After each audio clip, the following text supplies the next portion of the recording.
Hi, what's up everybody? This is your girl, msafiyathediva, and I am back here again for another review of Real Housewives of Atlanta. Season 10, Episode 2, Say Yes to Distress.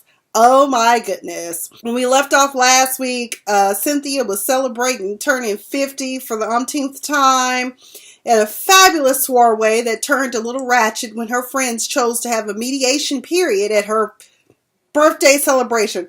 Why? I don't know. It's Nene, it's Sheree, it's Porsha. They're messy. What else are they going to do, right? So this one's called Say Yes to Distress. And I'm wondering, I'm still trying to figure out where was the true distress, because the only person I saw in distress was Shamea trying to figure out why Porsha don't want to attend her wedding. Basically, Shamea, let's just be real. Porsha and you have grown apart. You knew that Porsha didn't know how to be a loyal friend when she showed you by always siding with Phaedra, number one. Now, I feel, Shamea, now that my friend Diva D brought it up, that perhaps even Miss Candy is just egging on being your friend to make Porsha jealous. But then again, I doubt it, because I think despite everything, Candy does know how to be a genuine friend. Portia's just flaky, and we know she has an arterial blood flow to the brain problem. So, I mean, Shamea, just get over it, girl. But let's talk about what the show opened with. Cynthia. Cynthia all out in the bed. Oh, it's so luxurious. I was like, are you selling Calgon? Take me away. She all in the back just serving it up, because, you know, she's now dating online with hookups. And this first date she went on was a little freaky for me. She was like, what kind of construction site have I been invited to? So it's some young man named Evanston, whatever, had invited her. And I was like, Cynthia, girl, don't go on that. This date seems like an ID channel segment waiting to happen. But it turned out to be cute. I thought it was interesting. I know that Cynthia's career is a model. I don't know why this young man thought that it would be good. And yes, notice I said young man. I don't know why this young man thought it would be a good idea to have Cynthia working on her date. Because that's what she does for a living. She strikes a pose for the camera, young man. Do you understand? The surprise photo shoot to me was just a little creepy and kind of fascinating too. I mean, it is different. And ladies, we always talking about we want our men to be more creative. How creative can you get? But baby, look, he is a millennial. He is only 29 years old. What is 50-year-old Cynthia going to do with somebody that could be her son? And then when she was talking about the wrap up of the date with her daughter, Noelle, Noelle said it seems like it would be more socially acceptable for me to go out with him. Which, girl, I'm like, you 17, about to be 18. That would be a 10, 11-year gap. Okay, so yeah, it probably would be. And I'm trying to figure out what friend introduced Cynthia to this young man. I'm willing to bet it was Kenya, but I don't think she said it was Kenya. I'm not even sure she said who it was, but either way, there won't be a second date. And I'm sure his little boy next door crush was crushed, but he'll get over it. Time will heal. I mean, he's a photographer. Women love photographers. Women love men that are willing to take their picture, you know, in this age of we have to be seen. Okay, I'm guilty of it. I love a good selfie myself. Okay, not too keen on that. And that pretty much was Cynthia's story. What I did find interesting is that Cynthia was talking to Noelle, who was getting ready to go out of town. Noelle has graduated from high school. And if you saw the Essence article about, she is going to go work for the prosthetologist or something. Anyway, a cosmetic dentist is what she's going to be interning for. It's going to be an unpaid internship. She's taking a year off, like so many, I think, should do, to explore and see what it is that she wants to do with her life. So we're not sure if Miss Noelle is going to be following in the footsteps of her mom and dad, who are both entertainers in some respect. You know, they spend their lives in front of the camera. So good for her. But Cynthia is just like a little girl. So when you see Peter, does he ask about me? Oh my God. Because like, I really want to know. I'm just like, Cynthia, you divorced Peter. Let's not forget that, okay? You divorced Peter. You wanted him gone. He's gone. Bye, Felicia. Bye, Papa Smurf. Peter Thomas has left the building. And I found this wonderful quote. I don't remember where I found it, but I found it and I posted it and shared, because I felt like we should have a discussion about this down below in the comments. So Cynthia, if you're going to remain friends with your ex, it will happen organically. and when you're over them. I don't think you're over Peter. The quote further goes on to say, anything else is auditioning to get your old job back while playing the role of doormat. Okay, in this case, I don't think you were a doormat. You made a decision. You pulled up quick. Your credit score went up. It's a win-win for everybody. So I think you should just move on without the expectation of friendship with Peter. It was good while it lasted. The thrill is gone. And he's not one of those men to play games. He's on to the next one. I can tell Peter is that type of man. Now, Porsha Williams, this episode, some peculiar behavior. First of all, is Lauren and her husband separated? Did anybody catch that? Because I was like, she talking about, I told her she should come because I have this big house that have lots of space. And I'm just like, why is your sister, are they separate? They just had a baby. Like, what's really going on? Then she gonna tell Lauren that she got house rules, that if the door is closed, that she shouldn't come in or walk in. I'm like, who would do that anyway? Okay, if you at home with my parents, they just walk in if you ain't got your door locked. I'm telling you right now, my parents don't care how old you get. They just walk in. God bless them. Or is Lauren and her husband moving in with them? Because she said they were going through transitions. I'm confused. Comment down below if y'all know what's going on with Porsha's sister and her husband. Which I think Porsha is kind of excited about having her niece there. I haven't heard any mention of babies. I, for one, think that last season Porsha was just using Todd and babies as a storyline. But what killed me is when Porsha told her sister, you know what, you don't know what I could be doing behind closed doors. I could be watching Pornhub or something. I was like, oh, Lord Jesus, she online watching free porn with bedroom Candy. There was some talk about her and Candy. She said she believes that her and Candy are in a good place, but I was like, if you roll tape and listen to Candy's confessional, you all are not in a good place. And my whole thing is that you should let the past be the past and just let it go. No one likes to be in forced situations, forced conversations, forced friendships, okay? I, for one, don't do it. I don't believe in faking the funk. Look, I'm not going to sit by you. I'm not going to talk to you unless it's for business reasons. I have coworkers. I know everyone has coworkers that there's at least one or two in every group dynamic that do not get along, but they get along on the professional level. And that's just what you're going to have to do, Porsha. Cynthia and Sheree seem cool with you. Just tape with them, film with them, and you'll be fine. Also, another thing with Porsha that disturbed me this episode was when she was cleaning out her refrigerator, talking about, I'm a baby vegan. First of all, what the hell is a baby vegan? First of all. Second of all, you have all this meat in your freezer and refrigerator, and you could be donating it to shelters. And you always talking about your grandfather. What's his name? Jose. God, I can't remember. But anyway, he was a civil rights activist and he had a food pantry and all this stuff. You could have donated that to them or to a shelter or something. You didn't have to throw out all of the food. Bravo. I hope you really didn't allow her to throw out all that meat. I don't care if you don't eat meat. And there are others that do, and there are people that are starving in this world. Not everybody want to be down with tofu. Okay. And furthermore, I was thinking, I was like, sometimes, especially with Porsha, because she's, you know, this Christian girl. But in my mind, I'm always thinking to myself, nowhere in the Bible does God say we can only have to have a plant-based diet. Now, I think it was in Exodus where he laid down the rules for what we, or Leviticus, I can't remember which book, God forgive me, and I'm a PK. But it does talk about certain, like, cloved, hooved, basically, we shouldn't be eating catfish and pork, okay?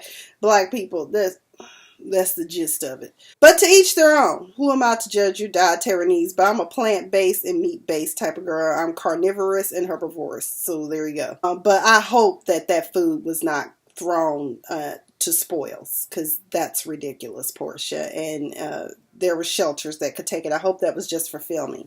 Shamea and Candy are hanging out really tough. Candy has paid $5,000 for a first-class ticket to Kenya to attend Shamea's wedding. They're shopping for the bridal shower, I guess. Shamea bought Candy an outfit at this African store, but Candy knows she wrong. She had on her little kente cloth or whatever it was outfit. And Shamea was like, what do you think? And Candy go, girl, you look like we could just put you on the pancake box. I was like, help, Lord. But there was discussion. Basically, Porsha keeps saying she ain't gonna come. Sheree showed up. Sheree said she wasn't going to come. I was like, Sheree, we know you can't afford to go because you still trying to figure out how to pay for Chateau Sheree or Chateau Thelma. We don't know what it is at this point. But you know what? She might have some coins. I did buy her book. I did buy Sheree's book. I just have not had time to read it. As a matter of fact, I am going to start doing more book reviews once I get myself together. But basically, it's weird that your best friend, childhood friend, is not going to show up at your wedding, but Candy is a new friend. But you know what? That's how life happens. The dynamics of friendships change. People move on. Some say why they're moving on. Others just silently just stop calling you back or blocking you on Facebook. I mean, or unfriending you. It's like, who cares at this point? New friends. Letting go of one thing in order to receive new things. That's how I look at it. I mean, it hurts, but you got to go ahead and just move on, Shamea. I don't understand how come Porsha can't afford to buy a ticket. Is how she made it seem like she couldn't pay $10,000 for a first class ticket. But like Candy pointed out, Porsha can come and go anywhere else that she wants to, but she can't come to her best friend's wedding. I'm still confused by that. I think that Porsha just don't want to have anything to do with Shamea. And there may be, honestly, she may feel jealousy for the fact that her friend has found love for the second time and she's still trying to find that second time love. I don't know. The day of the bridal shower for Shamea, Lauren and Porsha are riding in tow together, and we find out that this ring that Porsha is riding around and getting with to this dinner, that's her. She still has her wedding ring. Personally, comment down below and let me know, would you hold on to a trinket from a painful event? Quite frankly, I would have taken and pawned it and invested on stock market myself. But comment down below and let me know what you think. I don't know the protocol. I've never been married. I've been engaged, but I've never been married. So I don't know what the protocol is for if you get divorced and hold on to your wedding ring. I don't know. It seemed a little odd. Child, I call it the bag lady syndrome, but that's just it. Maybe she need to go see Sheree's life coach, Jack Daniels. We're going to talk about Sheree in a minute. Somebody said Porsha thought that Sheree was Kim. Hell, I thought it was Kim Zolciak too, because that wig, and I don't know if it was the lighting or the makeup, but Sheree looked like Kim under that hat. What did y'all think? I thought she did too. Candy immediately got up and moved around because she said, I don't want to sit with them. I'm not going to sit up here and fake play with you. When Shamea started talking to Porsha about attendance, she said she had some vasovagal sapphria, something anyway, low blood pressure. So she has to have a first class ticket because she can't sit and coach for that long period of time to travel. But you travel to Nigeria. Okay. I wasn't impressed with one of the games in particular. I didn't think it was very appropriate for a bridal shower. It would have been more appropriate for a bachelorette party. Wiener in the hole. Okay. That just seemed crass. One of my sorority sisters and I had a good kiki about that online. We were trying to figure out what the hell. She was like, that's just ratchet. But, you know, to each their own. Who am I to say what's appropriate? But as someone who has done bachelorette parties, baby showers, all that, I just think that that should have been reserved for a bachelorette party. Shamea was saying that technically she is married. They had a dowry party. I was like, a dowry? Your parents paid money to give you away? So that was interesting to find out. Carmen and Candy had me dying. Andy on Watch What Happens Live had me dying because he was like, you're like the two that was on the Muppet Show that used to be up in the balcony, always throwing shade at people. I forgot what their name is, but y'all know who I'm talking about. The two old gentleman puppets. And it's true. Carmen was like the reason why she can't fly for long periods of time because she used to her legs being up. You know, just up, you know, not down on the ground. I said, oh my God, y'all basically saying she's a hoe. They were so wrong for that. Everybody say hi to Miss Pumpkin. Want to get back? Okay. Well, she did say she watched Pornhub, Carmen. Stranger Things. That's all I'm going to say. Lauren really has her sisters back because, you know, Shamea at one point is getting kind of like, okay, why don't you want to come? I don't understand. Shamea, none of us understand, but let it go, honey. If she don't want to come now, you know who your real friends are. Candy's gonna be there. Sheree would have come if she could have afforded it, I'm sure. But just let Porsha go. Just let her be. If it's about the price, Porsha, what are you doing with your money? Because I know you have all these different businesses. Are they not really bringing you any income? I just think she's done with Shamea and the friendship and just wants to be done with everybody. And I also think it's jealousy. Comment down below and let me know what you think about that. But when Lauren was like, look, you need to understand Shamea, I was like, oh Lord. But either way, Shamea was trying, and Shamea, give it up, turn it loose. Let me go to Sheree. Sheree is finally addressing the issues of domestic violence with this life coach. Now, when she first goes into this office, I was like, oh hell, this looks like a who gonna check me boo office, okay? And it was a realty office, and she said, I'm here to see Jack Daniels. And she was like, no, he's not a bartender. No, he doesn't have a distillery and all this stuff. And I'm like, that's the best kind of life coach to have, Jack Daniels. If y'all had that Jack Daniels Tennessee honey whiskey, it's good. Just throw it in some tea. Any sweet tea you got, it's thebomb.com. Hell, I think I'll make some of that right now tonight. But either way, I guess he must be that ultimate hustler like I'm about to be here in a few because I'm determined to get out of debt. I guess he sells real estate and is a life coach. So he coaching people. He probably fixed credit too. You go ahead, Jack Daniels. If I ever make it to Atlanta, I'm going to look you up, dude, because we need to talk about how Diva can get her hustle on too, okay? But either way, she was talking about her relationship with Bob, and he asked, had the kids ever, have they been informed about it? I'm like, hell, they know now, because if they watch the show, they all know what's going on. So Sheree, I guess this is her way of getting a storyline. I guess that's what that is. And she does have a lot of unpacking to do. She really does, because he said something about that. I said, because it's tragic to be carrying around all of that stress and strain from a bad relationship. I mean, just imagine. You got to do the work. And that's the problem with so many of us, is that we're so busy carrying around the shame and pain and never unpacking it. Even though some of us, like myself, may go see individual therapists or life coaches or whatever, sometimes it helps to share with your close family members that'll actually get it. Now, you can't share with everybody that's your blood, because some people, they'll flip that shit on you in a minute. Trust. I've been there, done that. They'll turn it around on you and try to make you feel like something was wrong with you, like it's your fault why that happened to you. So just be careful who you share your pain with. Sheree. What I was trying to figure out is, why was Sheree having her woosah homework moment that the life coach had told her to do at Candy's house and not at her own house? Now I'm wondering, is she even allowed to have production in her house like that? I mean, we did see her in the house because they showed her and Cairo having an interaction with the pancakes, but they were thick, like Sheree said. Oh, Cairo, baby, can we thin them out some? You need to put a little bit more water, a little bit more milk in that, okay? Go to Trader Joe's, get their buttermilk pancake mix. It's good. But I was trying to figure out, why was she having that? I mean, it's good that she's doing the work, because we all have to do the work if we want to get better. But I was trying to figure out why she couldn't just have it like in her basement, or just have like a private party. The house is big enough where she could have quartered off a room so that the kids wouldn't have to hear what was going on. But maybe that's just me. Now, I'm going to round out this episode. We did not see Nene at all this episode.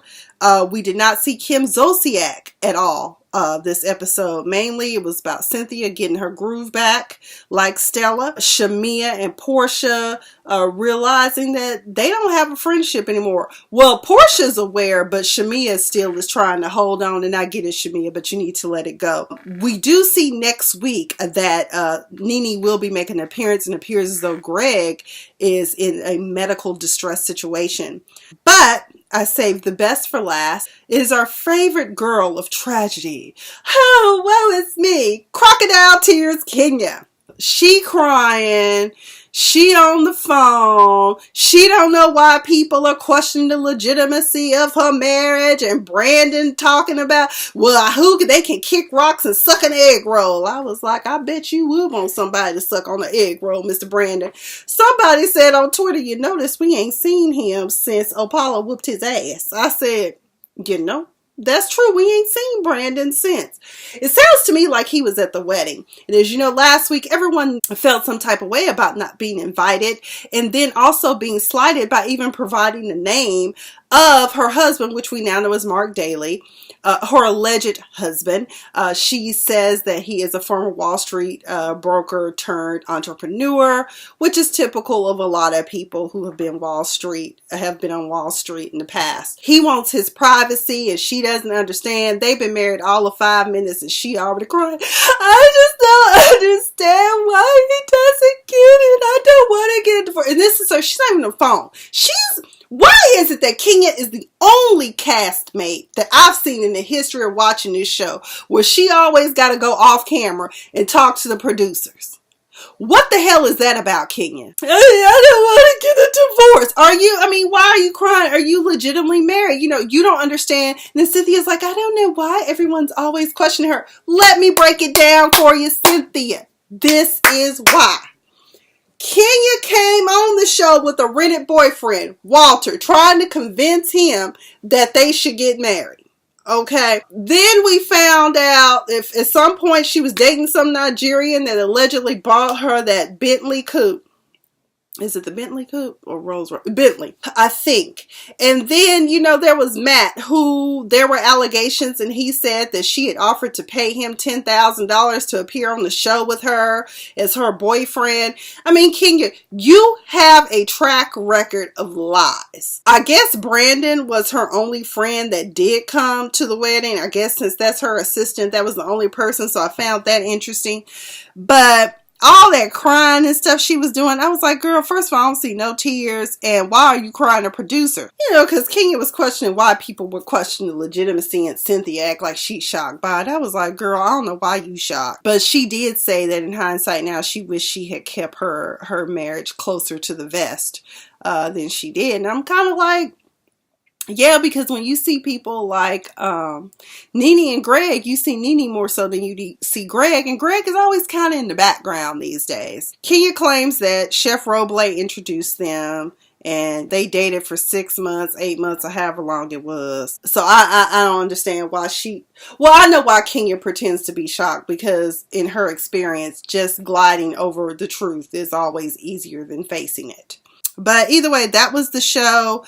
Comment down below. Let me know what you guys thought about this episode. What do you think about these cast of characters? There really wasn't a lot of drama, but I will say that there comes a time in our lives when people come and go in our lives, and we need to learn to let them go. And I think that the season for Porsha being in Shamea's life is over. If Kenya is legitimately married, God bless her. God bless her husband. I hope it works out for her, because all of us, let me not say all of us, some of us really, really want that in life, and we are willing to sacrifice our very souls to get the marriage and a kid. Anywho, that's all I've got for this episode of Real Housewives of Atlanta. Again, this is season 10, episode 2, Say Yes to Distress.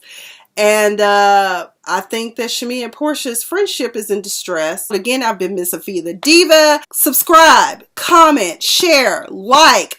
I really would like to get a discussion down below about this episode and what you thought about it. You've been all that, and be sure to make your own magic.